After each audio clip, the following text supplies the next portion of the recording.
வணக்கம் நேர்களே, நீங்கள் இணைந்திருப்பது ட்ரூத் தமிழ் கனடாவினுடைய கனடிய தமிழ் செய்திகளின் தொகுப்புடன். கடந்த 24 மணி நேரத்தில் கிடைக்கப்பெற்ற முக்கியமான கனடிய தமிழ் செய்திகளை தான் இந்த வீடியோவில் பார்க்க இருக்கின்றோம். இதுவரைக்கும் சேனலை சப்ஸ்கிரைப் செய்யாத நேர்கள் இருந்தால் இப்போதே சப்ஸ்கிரைப் செய்து கொள்ளுங்கள். தொடர்ச்சியாக செய்திகளை பார்க்கலாம். முதலில் தலைப்புச் செய்திகளை பார்க்கலாம் நேர்களே.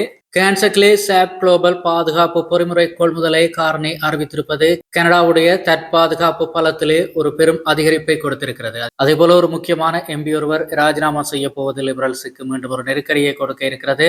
அதே போல ஜெர்மனியுடன் கனடா ஒரு முக்கியத்துவம் வாய்ந்த ஒப்பந்தம் ஒன்றை கைச்சாத்திட்டு இருக்கின்றது. மேலும் பிரிவினை வாக்கெடுப்பு தொடர்பான புதிய அப்டேட் ஒன்று வந்திருக்கின்றது நேர்களை. அல்பர்டாவினுடைய பிரிவினை வாக்கெடுப்பு தொடர்பாக இதைவிட கனடாவுக்கு முதலீட்டாளர்களை ஈர்ப்பதற்காக அமெரிக்கா சென்றிருக்கின்ற கார்னி ஒரு முக்கிய தகவல் ஒன்றை வெளியிட்டிருக்கின்றார். இதை பற்றியும் பார்க்க இருக்கின்றோம். இதைவிட ஒன்டாரியோவிலே மீண்டும் ஒர்க் ஃப்ரம் ஹோமுக்கான அனுமதி வர இருக்கின்றது. இன்னும் பல செய்திகள் இருக்கிறது நேர்களே, அனைத்தையும் விரிவாக பார்க்க இருக்கின்றோம். தொடர்ச்சியாக விரிவான செய்திகளை பார்க்கலாம். முதலாவது செய்தி பார்த்தமாக இருந்தால், ஒட்டவாவில் நடந்த கான்செக்ட் பாதுகாப்பு வர்த்தக கண்காட்சியிலே சாப் நிறுவனத்தினுடைய குளோபல் ஐ வான்வழி முன்னெச்சரிக்கை மற்றும் கட்டுப்பாட்டு விமானத்தை கொள்முதல் செய்யும் பேச்சுவார்த்தைகளில் கனடா இறங்கியிருப்பதாக பிரதமர் மார்க் கார்னி அறிவித்திருக்கின்றார். இந்த விமானம் கனடாவில் தயாரிக்கப்படும் பொம்பார்டியர் குளோபல் 6500 ஜெட்டை அடிப்படையாக கொண்டது. இத்திட்டம் விண்வெளி மற்றும் பாதுகாப்பு துறையிலே 3000 வேலைவாய்ப்புகளை உருவாக்கும். 15 ஆண்டுகளில் குறைந்தது 40 விமானங்கள் கனடாவிலே தயாராகும். கடந்த ஆண்டிலே கனடா $65 பில்லியன் அதிகமாக பாதுகாப்பில் முதலீடு செய்தது.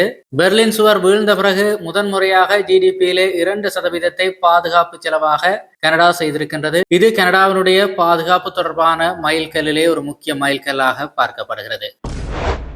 முன்னாள் சுற்றுச்சூழல் அமைச்சரும் நீண்டகால பருவநிலை ஆர்வலருமான லிபரல் எம்பியான ஸ்டீவன் கில்போ கார்னி அரசின் பருவநிலை கொள்கை பின்னடைவை காரணம் காட்டி இந்த கோடையிலே தன்னுடைய எம்பி பதவியை ராஜினாமா செய்ய போவதாக புதன்கிழமை மக்களவையிலே அறிவித்தார். கனடா பருவநிலை நடவடிக்கையில் பின்னோக்கி செல்லுகிறது என்றும் அதன் இலக்குகளை எட்ட வழியில்லை என்றும் அவர் எச்சரித்தார். 2025 நவம்பரில் அல்பர்டாவுடன் மேற்கு கடற்கரை குழாய் திட்ட ஒப்பந்தம் கையெழுத்தான பிறகே அவர் அமைச்சரவையிலிருந்து விலகியிருந்தார். அந்த ஒப்பந்தமே கடைசி வைக்கோல் என்று அவர் தெரிவித்திருந்தார். கடந்த ஆண்டிலே கார்னி அரசு நுகர்வோர் கார்பன் வரியை ரத்து செய்தது.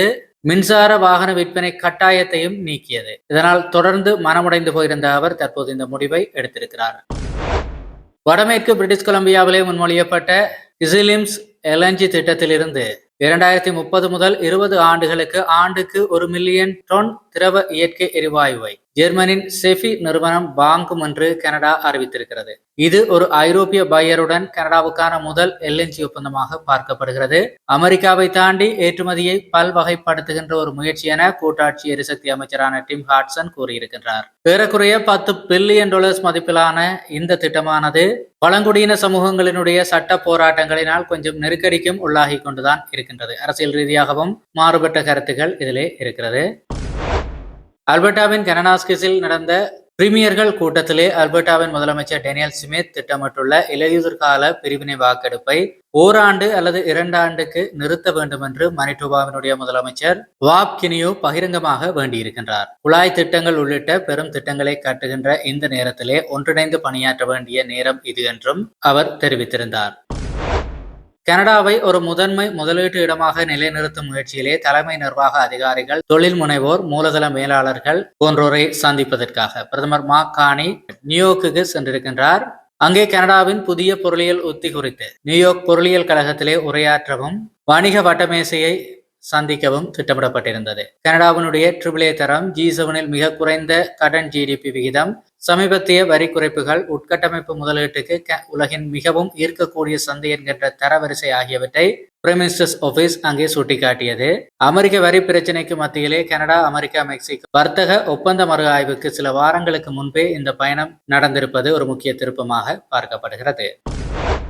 கொங்கோ ஜனநாயக குடியரசிலே ஏற்பட்டிருக்கின்ற எபோலா பரவல் மற்றும் உகாண்டா, தென் சூடான் நாடுகளில் அதிகரிக்கின்ற தற்போதைய அபாயத்தை கருத்தில் கொண்டு கனடா தற்காலிக எல்லை மற்றும் குடிவரவு நடவடிக்கைகளை அறிவித்திருக்கின்றது. மே 27, 11:59 முதல் அதிக ஆபத்துள்ள நாடுகளின் குடியிருப்பாளர்களுக்கான குடிவரவு ஆவணங்கள் 90 நாட்களுக்கு நிறுத்தப்படும். பாதிக்கப்பட்ட பகுதிகளில் இருந்து வருகின்ற பயணிகள் 21 நாட்களுக்கு தனிமைப்படுத்தப்பட வேண்டும் என்றும் தெரிவிக்கப்பட்டிருக்கின்றது.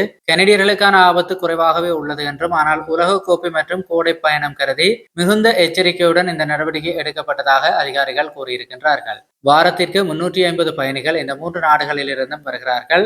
கனடாவிலே இதுவரை எபோலாவினுடைய எந்த ஒரு கேஸும் பதிவாகவில்லை என்பதும் குறிப்பிடத்தக்கது. ஜூன் 12 மற்றும் ஜூன் 26 அன்று டொரண்டோவில் நடைபெறுகின்ற பகல் நேர FIFA உலக கோப்பை போட்டிகளின் போது ஒன்டாரியோ அரசு பணியாளர்களுக்கு மேலாளர்கள் தற்காலிகமாக வீட்டிலிருந்து வேலை செய்ய அனுமதிக்கலாம் என கருவூல வாரியம் தெரிவித்திருக்கின்றது. நெரிசல், கட்டுமானம், நடைபாதை சிக்கல் ஆகியவை இந்த முடிவுக்கான முக்கிய காரணமாக கூறப்படுகிறது. கனடாஸ்கஸில் நடந்த மேற்கு மாகாண முதலமைச்சர்கள் கூட்டத்திலே அல்பர்டாவின் இலையுதிர் கால வாக்கெடுப்பில் பிரிவினை குறித்த கேள்வியை சேர்க்கின்ற டேனியல் ஸ்மித்தினுடைய முடிவை சஸ்காட்சவன் முதலமைச்சர் ஸ்காட் மோ ஆதரித்திருக்கின்றார். மேலும் அவர் சட்டத்தை பின்பற்றுகிறார் என்றும் தெரிவித்திருக்கின்றார். சஸ்காட்சவன், பிரிட்டிஷ் கொலம்பியா, அல்பர்டா ஆகியவற்றில் குடிமக்கள் முன்முயற்சி வாக்கெடுப்பு சட்டம் உள்ளது என்று அவர் தெரிவித்தார். அக்டோபர் 19 அன்று நடக்கவுள்ள வாக்கெடுப்பிலே குடிவரவு மற்றும் அரசியலமைப்பு தொடர்பான 10 கேள்விகள் இருக்கிறது. அதிலே 10வது கேள்வியாக அல்பர்டா மாகாணமாக நீடிக்க வேண்டுமா அல்லது பிரிவினைக்கான வழிமுறையை தொடங்க வேண்டுமா என்பது ஒரு கேள்வியாக இருக்கின்றது. இருந்தபோதிலும் கனடாவுடன் இருக்கும் தரப்புக்காகத்தான் தான் பிரச்சாரம் செய்வேன் என்று டேனியல் ஸ்மித் தெரிவித்திருப்பதும் குறிப்பிடத்தக்கது. ஒருவேளை அவர்கள் இந்த முடிவை எடுத்தால் ஐரோப்பிய ஒன்றியத்திலிருந்து பிரிட்டன் வெளியேறிய பிரெக்சிட்டுடன் இது ஒப்பிடப்படும் என்று எதிர்பார்க்கப்படுகிறது. இது கனடாவுக்கு மட்டுமல்ல, அல்பர்டாவிற்கும் பெரும் நெருக்கடிகளை கொடுக்க வாய்ப்பிருக்கிறது. அதிகாரப்பூர்வ பெனிஃபிட் கால அட்டவணைப்படி அடுத்த கனடா ஓய்வூதிய திட்ட பணமானது மே 27, 2026 புதன்கிழமை கணக்குகளிலே வரவு வைக்கப்பட்டதாக சர்வீஸ் கனடா உறுதிப்படுத்தி இருக்கின்றது. அனைத்து மாகாணங்கள், பிரதேசங்களிலும் ஓய்வு பெற்றோர், ஊனமிற்றோர், உயிர் பிழைத்த துணைவர்கள் மாதாந்திர பணத்தை பெற்றிருக்கிறார்களாம். சராசரியாக $925 முதல் 65 வயதிலே முழு பங்களிப்புடன் தொடங்கியோருக்கு அதிகபட்சமாக $1507 வரை வழங்கப்பட்டிருக்கின்றது. கடுமையான ஊனமுற்ற தொழிலாளர்களுக்கு $1741 வரை வழங்கப்பட்டிருக்கின்றது. ஆகவே உங்கள் வங்கி கணக்குகளை சரிபார்த்துக் கொள்ளுங்கள். குடிவரவு, அகதிகள் மற்றும் குடியுரிமை கனடாவானது மே 27 அன்று கனேடிய அனுபவ வகுப்பு, அதாவது CEC எக்ஸ்பிரஸ் என்ட்ரி வரவை நடத்தி நிரந்தர குடியுரிமைக்கு விண்ணப்பிக்க 3000 அழைப்புகளை வழங்கியிருக்கின்றது. குறைந்த தரவரிசை வேட்பாளரின் CRS வெட்டுப்புள்ளியாக 518 இருந்திருக்கின்றது. ஏப்ரல் 28க்கு பிறகு முதல் CEC வரைவாக இது இருக்கிறது. கடந்த மே 15 அன்று வான்கூவர் வெஸ்ட் எண்டிலே நடந்த வாகன மோதலிலே ஒரு 75 வயதான முதியவர் ஒருவர் காயமடைந்திருந்தார். இவர் அடையாளம் காணப்படாமல் இருந்த நிலையிலே தற்போது அவர் ஜானிஸ் ஹட்ஸ் என்று அடையாளம் காட்டப்பட்டிருக்கின்றார். அந்த விபத்தினால் ஏற்பட்ட காயங்களின் காரணமாக அவர் மே 24 அன்று உயிரிழந்ததாக தெரிவிக்கப்பட்டது. இந்த நிலையிலே விபத்தை ஏற்படுத்திய சந்தேகத்தின் பெயரிலே 34 வயதான டாட் பால் என்பவர் தற்போது கைது செய்யப்பட்டிருக்கின்றார். மேலதிக விசாரணைகள் தொடர்ந்து வருகிறது. இத்துடன் இன்றைய நாளுக்கான கனடிய செய்திகளினுடைய தொகுப்பு முடிவுக்கு வருகிறது. நேயர்களே, தொடர்ச்சியாக செய்திகளை உடனுக்குடன் பெற்றுக்கொள்ள சேனலை மறக்காம சப்ஸ்கிரைப் செய்திருப்பதை உறுதிப்படுத்திக் கொள்ளுங்கள். நன்றி.